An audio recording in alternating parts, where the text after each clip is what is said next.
বন্ধুরা, আমাদের গল্প বলার চ্যানেল বাংলা ফিউশন স্টোরিজে আপনাকে স্বাগতম। আমাদের এই গল্পের নাম নিষিদ্ধ গল্প। এটা একটি বিদেশি গল্পের চুম্বকীয় অংশ। আমার জন্মদিনে আমার স্বামী এবং তার বন্ধু এমন একটি চমকের পরিকল্পনা করেছিলেন যা আমি কখনো আশা করিনি। আমার জন্মদিনটা যে এমন অদ্ভুত মোড় নেবে তা আমি ভাবতেও পারিনি। সাধারণত দিনটা শুরু হয় উষ্ণ শুভেচ্ছা, সুন্দর উপহার আর চেনা উত্তেজনায়, কিন্তু এবার যেন অন্য কিছু ছিল, চাপা একটা রহস্য। আমার স্বামী ড্যানিয়েল কয়েকদিন ধরেই অদ্ভুত আচরণ করছিল। সে সব সময় আমার প্রতি যত্নশীল, রোমান্টিক, মোমবাতির আলোয় রাতের খাবার, কানে ফিস ফিস করে ভালোবাসার কথা বলা। কিন্তু এবার যেন অন্য কিছু টের পাচ্ছিলাম। একটা গোপন কথা, অন্যরকম চাহনি, তার স্পর্শে একটু বেশি সময় ধরে লেগে থাকা, আর সারাদিন ধরে তার হাসিতে একটা অচেনা ইঙ্গিত। সে বারবার বলছিল, আজ রাতে তোমার জন্য বিশেষ কিছু আছে, বিশ্বাস করো। আর তার কথাগুলো শুনে আমার শরীরে যেন কাঁপুনি ধরছিল। সন্ধ্যা নামতেই আমি সেজেগুজে তৈরি হলাম, প্রতিটি চুলের ভাঁজে প্রত্যাশা। ড্যানিয়েল কিছু বলেনি, তাই আমি একটা সাধারণ অথচ আকর্ষণীয় পোশাক পরলাম, নরম কাপড় যা আমার শরীরের প্রতিটি বাঁক ফুটিয়ে তোলে। প্রায় তৈরি এমন সময় ডোরবেলটা বেজে উঠল। শেষ মুহূর্তে কোনো উপহার বা ডেলিভারি ভেবে দরজা খুলতেই দেখি লিয়াম দাঁড়িয়ে, ড্যানিয়েলের সবচেয়ে ভালো বন্ধু। আমি কয়েক মুহূর্তের জন্য হতবাক হয়ে গেলাম।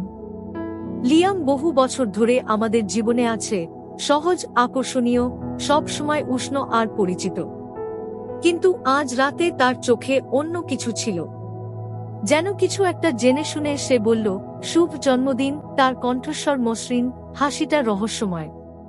আমি কিছু বলার আগেই ড্যানিয়েল আমার পেছনে এসে দাঁড়াল, হালকা করে আমার পিঠে হাত রাখল, বলল, ভেতরে এসো। তার বলার ভঙ্গিতে আমার মেরুদণ্ডে যেন আগুনের হোলকা লাগল। বসার ঘরটা সোনালি আলোয় ভেসে যাচ্ছিল, মোমবাতিগুলো মিটমিট করে জ্বলছিল, ব্যাকগ্রাউন্ডে মৃদু, মাদকতাময় সঙ্গীত। বাতাসে যেন একটা চাপা উত্তেজনা, একটা অদ্ভুত শক্তি। ড্যানিয়েল আমার আঙুলগুলো নিজের হাতের মধ্যে নিয়ে আলতো করে ঘষতে লাগল। আমি ঢোক গিললাম, বুঝতে পারছিলাম না কি হচ্ছে। লিয়াম সোফায় বসে এমনভাবে তাকিয়েছিল যেন আমার নিঃশ্বাস বন্ধ হয়ে আসছিল। ড্যানিয়েল আমার দিকে ফিরে তাকাল, তার চোখ দুটো অন্ধকার, ধোঁয়াটে। সে বলল, আমি তো আগেই বলেছিলাম সারপ্রাইজ আছে। তারপর আমার কোমরে হাত রেখে কাছে টেনে আনল, তার উষ্ণ শ্বাস আমার কানের কাছে এসে থামল। আমি জানি তুমি নতুন কিছুর জন্য কতটা ব্যাকুল, কতটা ভালোবাসো আত্মসমর্পণ করতে। ধীরে ধীরে গভীর চুমু খেল আমার ঠোঁটে। তার স্পর্শে যেন আগুন জ্বলছিল। আমার ভেতরে তীব্র কিছু একটা হচ্ছিল, কিন্তু শুধু তার চুমু নয়, লিয়ামের অপেক্ষা করা চাহনিও আমার মনে তোলপাড় করছিল। সবকিছুর তীব্রতা যেন আমাকে হাঁপিয়ে দিচ্ছিল। আমি আগে কখনো এমন কিছু ভাবিনি, কিন্তু এখন তাদের দুজনের মাঝখানে দাঁড়িয়ে তাদের দৃষ্টির ভার অনুভব করছিলাম, আর বুঝতে পারছিলাম আমি শুধু উত্তেজিত নই, এটা আমিও চাইছি। ড্যানিয়েলের আঙুলগুলো ধীরে ধীরে নেমে গেল, তার স্পর্শে আমার ত্বক জ্বলে উঠল। সে ফিস ফিস করে কিছু বলল, আমি মাথা নাড়লাম, কথা বেরোল না। তারপর ড্যানিয়েল লিয়ামকে ইশারা করল। উত্তেজনার বাঁধ যেন ভেঙে গেল, আমার শরীরে শিহরণ বয়ে গেল। লিয়াম এগিয়ে এসে আমাদের মাঝখানের দূরত্ব ঘোচাল। ড্যানিয়েলের চেয়ে তার হাতের স্পর্শ ছিল অন্যরকম, দৃঢ়, আত্মবিশ্বাসী। তার ঠোঁট আমার ঘাড়ের কাছে এসে থামল, তার নিঃশ্বাস আমার ত্বকে যেন আগুন ধরাচ্ছিল। আমার শরীর আপনা থেকেই তার দিকে ঝুঁকে পড়ল।